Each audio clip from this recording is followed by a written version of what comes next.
Hello students, we are going to start chapter number 8, gravitation. So in this video you will learn about the Kepler's laws. The first of all, try to understand the geocentric theory. Ptolemy is a name of scientist. He discovered the geocentric theory. So according to his theory, he stated that the earth is situated at the center of our solar system and sun and other planets are revolving around the earth in circular orbit. But according to heliocentric theory, the heliocentric theory is discovered by the scientist Copernicus. So according to the heliocentric theory, he stated that the sun is situated at the center of our solar system and other planets including earth also revolving around the sun in a circular orbit. So after the geocentric and heliocentric theory, John Kepler discovered the laws of planetary motion. So what are the laws related to the planetary motion that we will discuss in detail? So John Kepler discovered three laws. The first law is known as the law of orbit. Second law, it is related to the law of area. Third law, it is related to the law of period. We will discuss these all three laws one by one. Try to understand the first law of orbit. It states that the sun is situated at a center and other planets including earth revolving around the sun in elliptical orbit, and where sun is the foci of the ellipse. Here we will discuss it with the help of an activity. For that we are considering a drawing board. We have to fix a white paper on this drawing board with the help of drawing pins. So we have taken white paper, we have fixed it with the help of drawing pins. Let us consider 2 points. We are considering these points are F1 and F2. Fix it with the help of drawing pins. Here we have to take a string of a finite length and it should be passed from F1 and F2. We have to take a pencil. The pencil should be straight here. We will take pencil and with the help of a pencil, here we will draw a curve.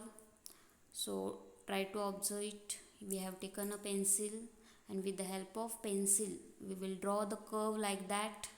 See it. So observe this curve. This curve, it is known as ellipse, and F1 and F2, these are the 2 points. These are known as the foci of the ellipse. Here we have to consider the center of ellipse also. Observe it carefully. This shape, it is of ellipse. We have to consider a center, the center O. Here this O is known as center of a ellipse. Now here we are considering the point P. So PF1 and PF2, you will observe it carefully. So PF1, sum of PF1 and PF2 is a constant. Here we will see this diagram. Observe it, the law of orbit.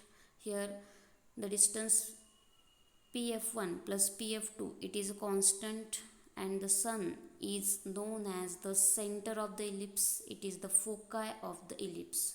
So sun is at a center and other planets are revolving around the sun in elliptical orbit like that. Now let us try to understand the Kepler's second law, that is a law of area. Here line joining the planet, it sweeps out in equal area and in equal interval of time. So here you will observe it carefully. Here we have taken a line joining the planet. We will consider it is A1 and A2. These are the areas we are going to consider. So P1 and P2. The area we are considering it is of 30 days and we are denoting it by A1. Same like that we are considering P3 and P4. These are the 2 points again. You will observe it P3 and P4, and the area of it is A2. So here it is also of 30 days. The duration we have taken A1 is a 30 days, A2 is a 30 days. So we can write A1 plus, so A1 is equals to A2. Both are a same here. So line joining the planets, it sweeps out in equal area and in equal interval of time. Now try to understand third law, that is a law of period. We have already discussed about the ellipse. The law of period, it states that the square of period of revolution, that is t square, is directly proportional to the cube of semi-major axis. So t square is directly proportional to r cube. So these are the three laws by the Kepler. It is known as Kepler's laws of planetary motion. Thank you.